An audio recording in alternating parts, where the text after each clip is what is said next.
It's been a challenging year for Malaysian Prime Minister Abdullah Badawi, who recently announced plans not to seek re-election as the leader of the ruling party when the ballot is held next March. Eckhart Sager caught up with Badawi in Kuala Lumpur and began by asking him what led to his decision to retire as Prime Minister next spring. I have already given 45 years of service to the nation, to the government, and I am already now nearing 70 years old. So I thought that it's about time that we have given to the new generation. A young generation is now appearing. We need to ensure that the party continues to remain relevant. The party must plan for its future. I've left to them a certain number of strategies and also the national mission, which I believe will be able to propel the development on the sustainable growth path for the future. Because you pledged to implement some key reforms before you leave office, what is on your agenda, and realistically, how much can you accomplish in the next 5 months? I wanted to reform. People like the idea of reform, and I was not just responding to them because they need reform, but I sincerely feel that the judiciary needs reform, police force needs reform, and the anti-corruption agency too needs reform.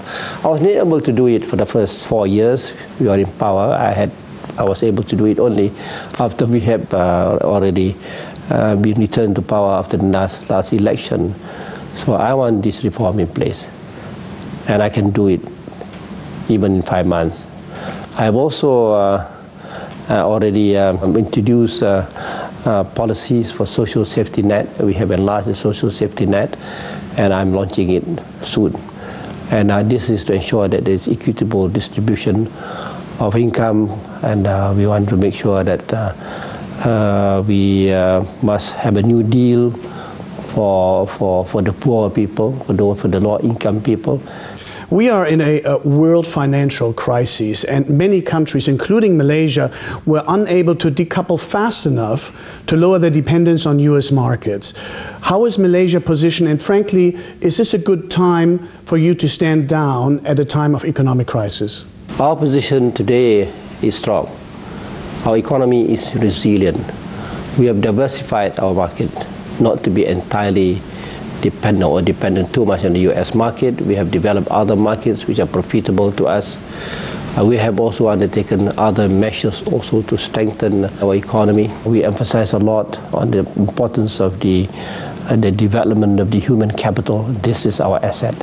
If we are going to go into the future, we must have Malaysians who are well educated, with first-class mentality, at the same time determined and confident of the future, and also can provide leadership to the government, leadership to the private sector.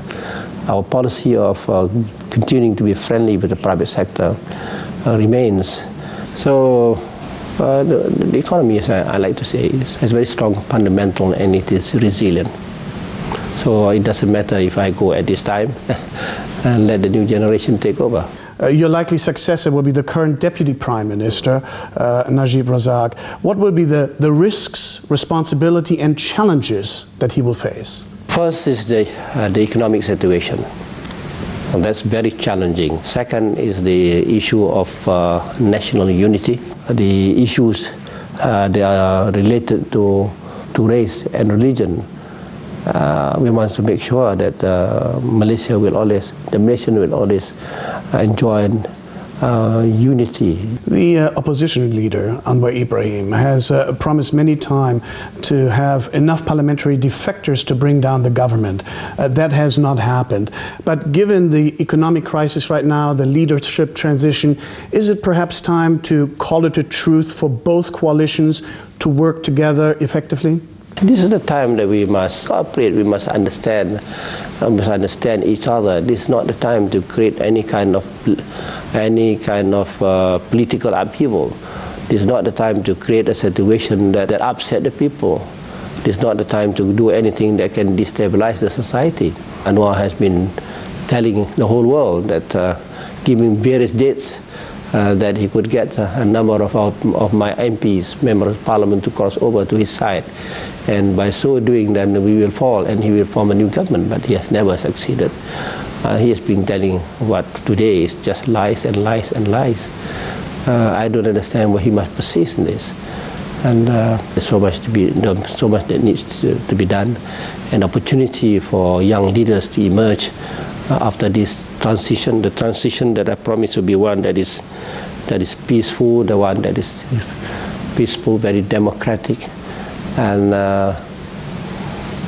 certainly will ensure continuity in whatever we have been doing so far.